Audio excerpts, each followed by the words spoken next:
Shalom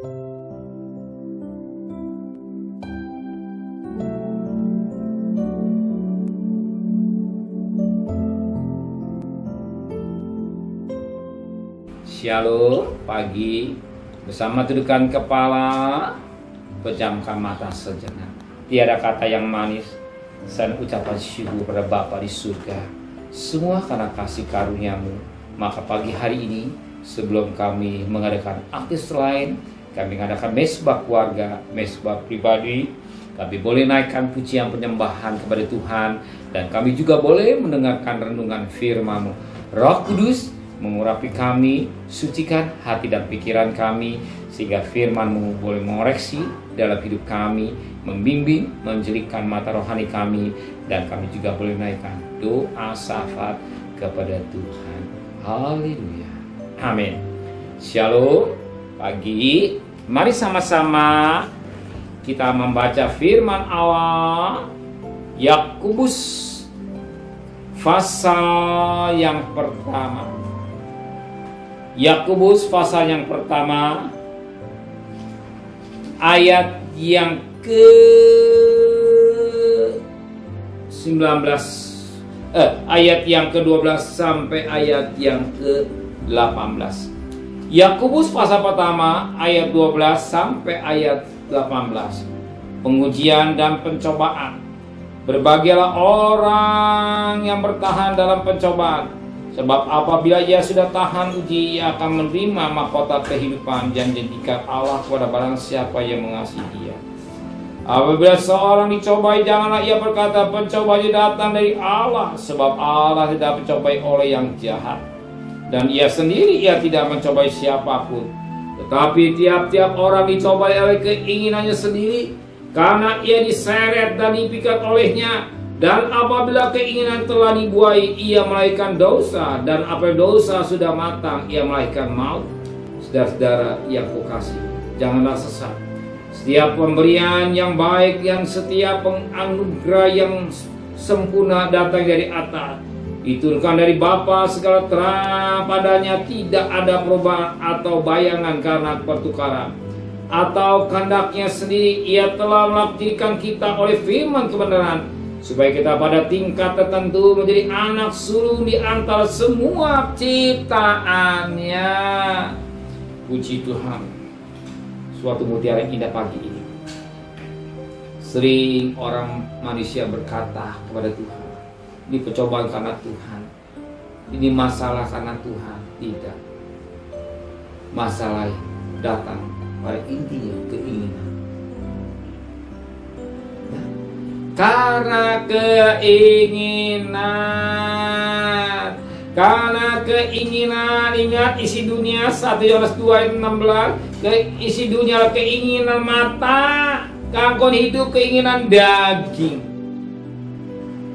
Ini yang sering menjerat manusia. Bisa gak kita menyalipkan keinginan daging kita? Bisa gak kita menyalipkan keinginan hawa nafsu kita? Atau keinginan mata kita? Itu harus bisa.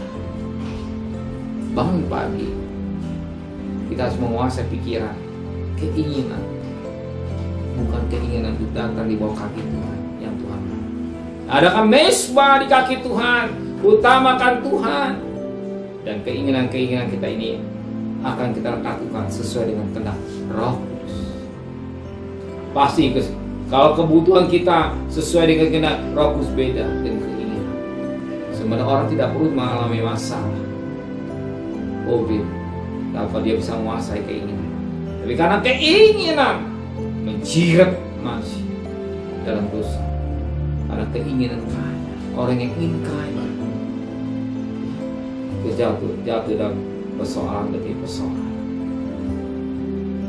Alkitab menulis pagi hari ini, dia berkata, apabila seorang dicobai, janganlah ia berkata, ayat 13, pencobaan datang dari Allah, sebab Allah tidak dicobai oleh yang jahat, dan Allah sendiri tidak mencobai siapapun. Tetapi tiap-tiap orang dicobai dengan keinginan sendiri. Apa keinginan dunia?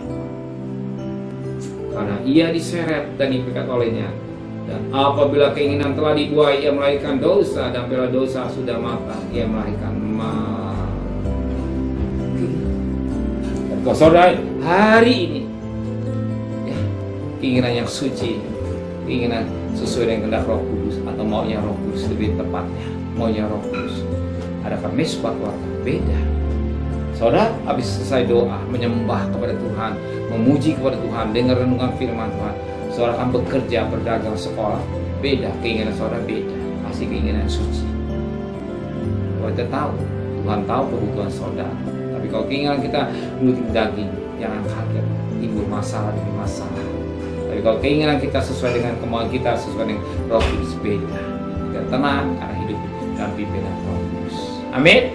Terima kasih Bapa di surga buat firman-Mu yang mengingatkan, mencegah, sucikan hati dan pikiran kami, terisinya hawa nafsu kami dari keinginan dunia menjerat kami dalam dosa.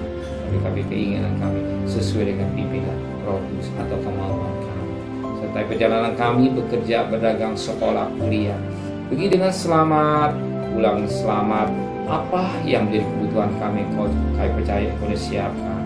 Kembalikan besok pagi tubuh yang sehat dengan tidak kurang satu apapun juga. Berkati Bapak Presiden, Wakil Presiden, para Menteri, para Gubernur, para Bupati, para Wali Kota, para camat, para lurah, para RW, para RT, para medis, para Polri.